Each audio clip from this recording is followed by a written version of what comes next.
To discuss Act 1, Scene 3, we're joined by Capulet's wife, his daughter Juliet, and Juliet's nurse. Welcome. I'm so excited to be here. Yes, well, we're so glad to have you all here. Now, at this point, Lady Capulet, you've decided to talk to your daughter about something, although you began the conversation with a discussion of her age. Her age? I know Juliet's age down to the very second. She's not quite 14. Hold on, I got this. How long is it till Lammastide? Lammastide? The Harvest Festival, silly. It's in a couple of weeks. Well, that's it then. On Lammastide at night, she's going to be 14. Juliet and Susan, my daughter, God rest her soul, were, the same age. Oh, I'm so sorry to hear about your daughter. It's okay. She's with God now. She was too good for me. So, Lady Capulet, you go to...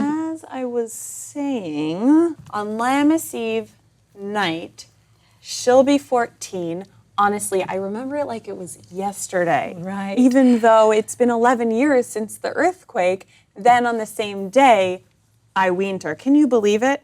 On the day that I weaned her from my breast was the same day as the earthquake. Amazing. Amazing. I mean, my lord and lady, you, were at Mantua, and I was sitting in the sun under the Dove House wall, and I had just put wormwood on my nipple so that tiny baby Juliet wouldn't like the taste anymore. I know these things. I remember them. I have a brain, Anyway. Lady Capulet. As I was saying, I had put wormwood on my nipple. She spit it out because she didn't like the taste of it. And then that was the exact moment when, bam, the wall started shaking, and I picked her up and we ran as fast as I could. That was 11 years ago. Right. Okay. For then, she could even stand by herself. She could have waddled all around. Even the day before, she fell and cut her forehead. And then my husband, oh, bless his soul, what a joker. He picked her up and said, "Did you fall on your face? Don't worry, when you're older, you'll fall on your back." Oh. Get it? Get it? I know you get it. He said, when you fall on your face, don't worry, when you're older, you're going to fall on your back. And as soon as he said that, she stopped and, said I. Okay. Right. Okay. That's enough. Just picture it. Just picture it for a second. Yeah. There she was with a knot on her head the size of a rooster's testicle. I mean, that big. And then my husband says, "Don't worry, when you're old enough, you'll fall on your back." Don't worry, you'll fall on your back, will you not, Jewel? I mean, then she stopped. She just stopped and she said, "I." And it's time for you to stop now. Please. Oh, okay. I'm done. Great. So let's get back to this earlier conversation we were talking about. She is the sweetest babe that I ever did nurse, and I just hope to see you married. Yes, in fact, that is the topic of discussion with Juliet, isn't it? Yes, it is. Thank you, Sarah. Juliet, darling, what do you think about getting married? Getting married? I don't really think about it at all. Oh, well, it's time that you did. Here in Verona, young ladies, even younger than yourself, are getting married and starting families. I was really quite young when I got married myself. But anyway, young Paris has asked to marry you. Oh, now that is a man for you.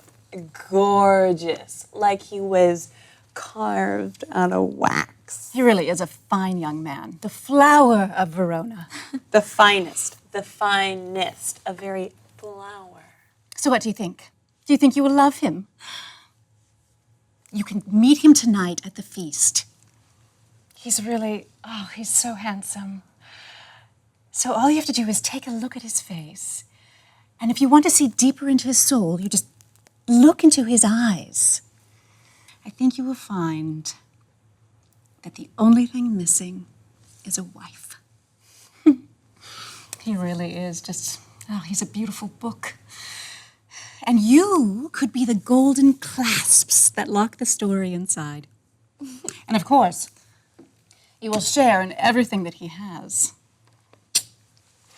making yourself no worse in the process. And bigger, too.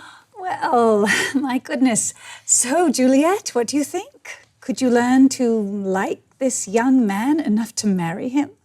I'll look to like, if looking liking move, but no more deep will I endart mine eye than your consent gives strength to make it fly. Yes, I think I see, but let's go over that one more time to be sure. I'll look to like if looking liking move. So you're ready to like him, and you'll even expect to like him, given what your mother and nurse have just said. But help me with the next part. Well, how much I like him is really up to my mother. Up to your mother? How's that? Well, if she wants my liking to turn into loving through marriage, then I will do as she desires. That's my girl.